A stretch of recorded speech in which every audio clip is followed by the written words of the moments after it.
había leído una frase suya, ¿no?, que dice: hacer una biografía es vivir a través de otra persona. Se ha trabajado la biografía de Gabriel García Márquez, que va a tener una segunda parte, y actualmente se encuentra en proceso, todavía no la escribe, ¿no es cierto?, la biografía. Está medio escrita, ya. ¿Qué diría que es lo más difícil de este trabajo, de dedicarse pues a buscar información, de hurgar en el buen sentido de la palabra en la vida de escritores? Bueno, trabajar con personas como García Márquez y Vargas Llosa ya de por sí impone cierta modestia, ¿no? Pero al mismo tiempo estar en compañía con ellos de alguna manera también te enaltece, ¿no? Entonces hay una especie de vaivén entre las dos cosas. Depende en gran parte de ellos. Gabo, por ejemplo, no estaba muy bien organizado en cuanto a archivos, etc. Él destruía casi todos sus manuscritos. Era un hombre en ese sentido que no coleccionaba cosas. Era un hombre aparentemente, de todos modos, muy espontáneo. Entonces yo tenía que hacer todas esas cosas de archivo yo mismo. Mientras que en el caso de Vargas Llosa, tú vas a su casa y él me permitió trabajar en su casa de una manera muy generosa. Entonces ahí está todo organizado. Él está mucho más organizado que yo, y yo estoy bien organizado, ¿no? Entonces eso también te da otro problema, porque la cuestión es buscar fuentes que no están de alguna manera ya organizadas y anticipadas por él. Y también es otro problema, porque en el Perú, ya que Mario está bien organizado, también lo son los críticos peruanos, y están, por decirlo así, están listos, están preparados para rebatir las cosas que yo puedo descubrir y afirmar. Así que es diferente en el caso de cada escritor, y también me ha sorprendido mucho. Yo pensé que el Perú era un país, digamos, más cerrado que Colombia, que los colombianos eran más abiertos y el que Perú con ciertas tradiciones era más, la gente era más prudente, cautelosa. No es así.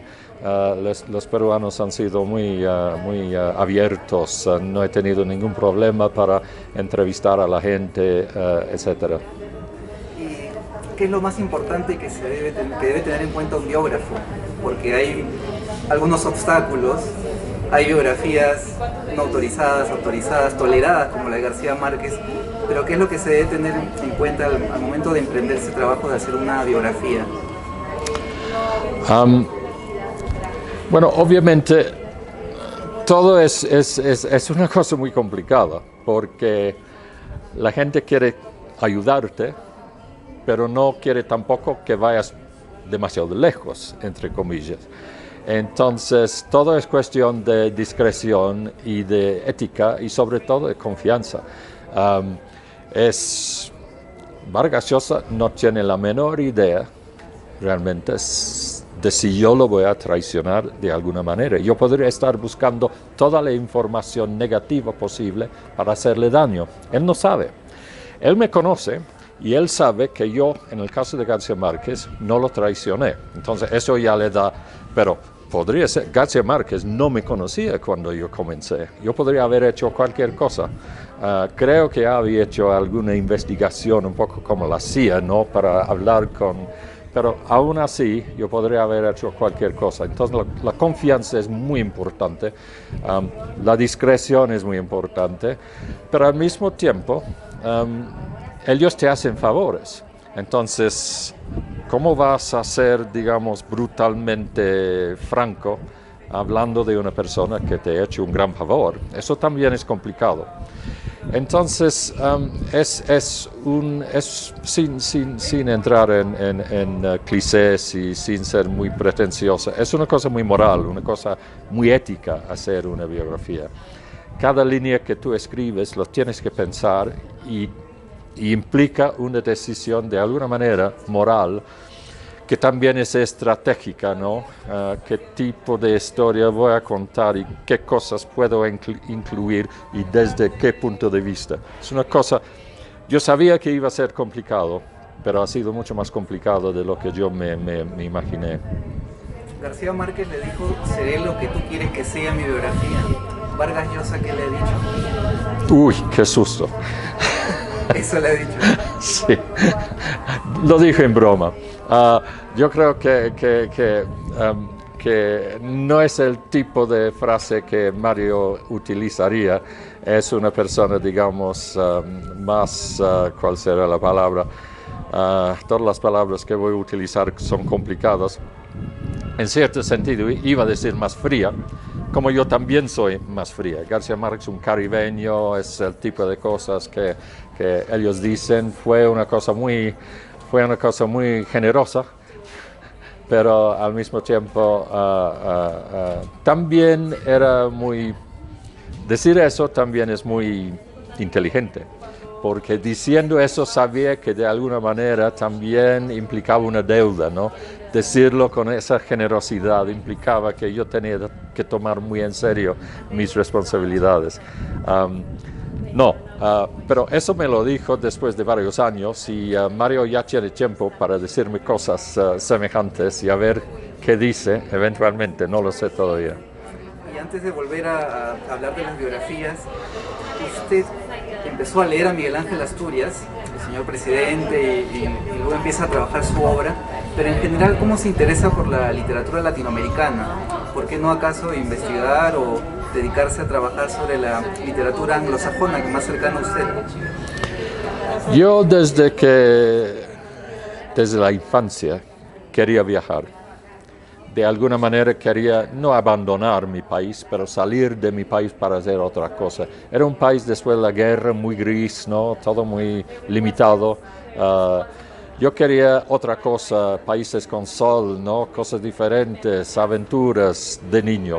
Y curiosamente esos sueños de aventuras y cosas nuevas y sol y todo eso se ha materializado, ¿no? En América Latina, donde sí he tenido muchas aventuras, conocido a mucha gente, he hecho muchos viajes y lo he contado mucho, entonces no voy a decir mucho, pero mi tía Rosa me dio un álbum de estampillas cuando tenía 8 años y siempre fueron las latinoamericanas las que me gustaron, siempre. ¿Quién sabe por qué? ¿Hubiera sido mejor trabajar la biografía de un escritor que ya falleció? ¿Tendría alguna ventaja o desventaja? Una enorme ventaja, que es que uno no tiene que pensar en su sensibilidad, en si lo vas a herir. La gente también está mucho más dispuesta a hablar sobre un escritor muerto que sobre un escritor vivo. En general, los escritores muertos no tienen esposas, hijos, sobrinos, nietos, o si los tienen ya son viejos y es en el pasado, entonces muchísimo más fácil. Pero tú no tienes la ventaja de conocer personalmente, entonces conociendo a García Márquez tú puedes medir. Yo no soy Dios, no soy adivino, pero si tengo García Márquez donde estás tú y él me está hablando, yo tengo esa posibilidad que todos tenemos de decidir cómo es. Yo lo puedo manejar conversando, él me puede manejar también, pero en una conversación tú puedes hacer que el personaje diga cosas, que reaccione. Y obviamente también es mucho más interesante con una persona viva, es infinitamente más interesante. Y yo he tenido el inmenso privilegio de conocer a 3 premios Nobel en vida y conocerlos durante muchos años. No le pasa a mucha gente y no tengo la menor idea de por qué me ha pasado a mí, pero lo celebro, obviamente. Bueno, Gabriel García Márquez murió hace poco y usted va a ampliar la biografía de él. Sin embargo, ahora por lo que está contando aún queda pues Mercedes, sus hijos y sus familiares. ¿Eso cambia un poco lo que pueda ir en la segunda parte de la biografía? Supongo. Todos tenemos lo que en inglés llamamos esqueletos en la guardarropa, ¿no? Pero no, realmente mucho. Yo no excluí muchas cosas por razones de esencia, digamos. Algunas, como en la vida de todos, ¿no? Yo puedo salir ahora a emborracharme y a hacer 2 o 3 tonterías, ¿no? Pero no. Se hacen muchos paralelos justo entre estos dos escritores, ¿no? Entre Gabriel García Márquez y Mario Vargas Llosa, ¿no? La figura del padre, el paso por el periodismo, la vida en Europa. ¿Cómo encuentra usted ahora que está trabajando la biografía ahora de Vargas Llosa, estos paralelismos, estas vidas casi en común que se intersectan en algún momento pero luego divergen, ¿no? Por cuestiones políticas, y está el famoso puñetazo, ¿no? He hablado un poco de Plutarco mencionando eso, vidas paralelas, ¿no? Y estas son 2 de las vidas más paralelas que se podría imaginar. Obviamente Gabo le llevaba 9 años a Mario, pero vivieron más o menos el mismo periodo histórico, porque Mario era muy precoz, ¿no?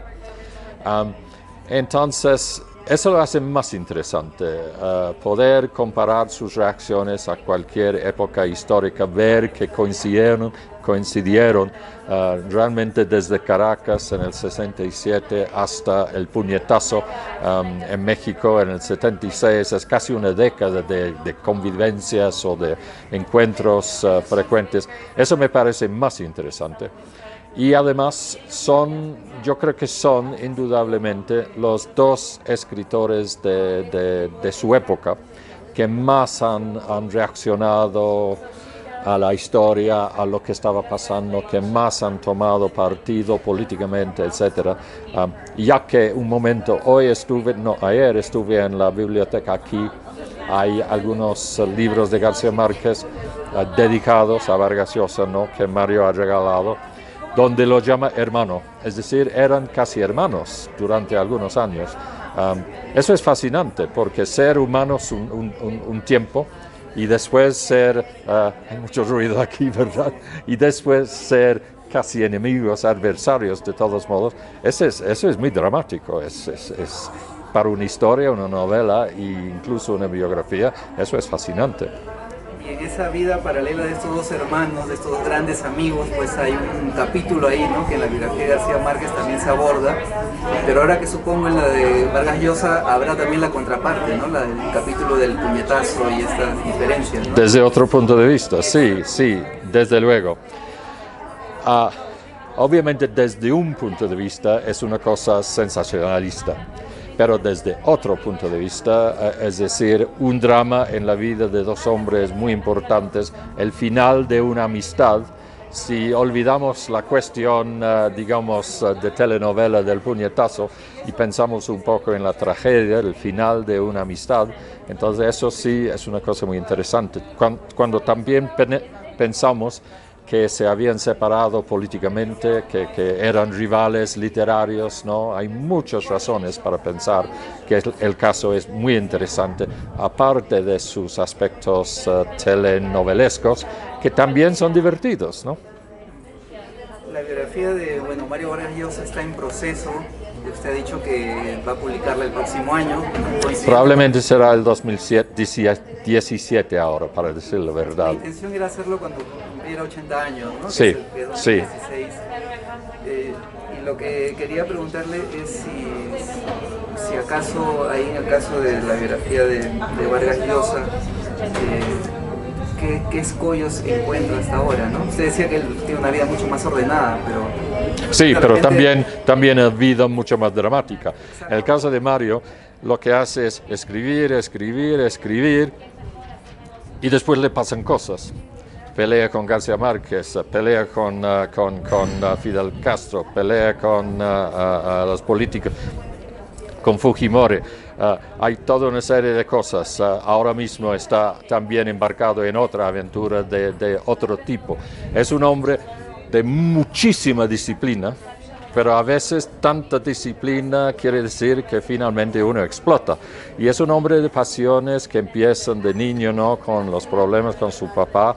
Entonces, él era un hombre de mucha disciplina, pero también de muchas pasiones, y eso finalmente se le sale a uno, ¿no? Y este último episodio lo ha humanizado bastante, ¿no? Porque él había ganado el Nobel y casi se había convertido en una estatua viviente, había conseguido el premio más importante, que tanto siempre se lo mencionaban en entrevistas y pensaba en el Nobel. Lo obtuvo.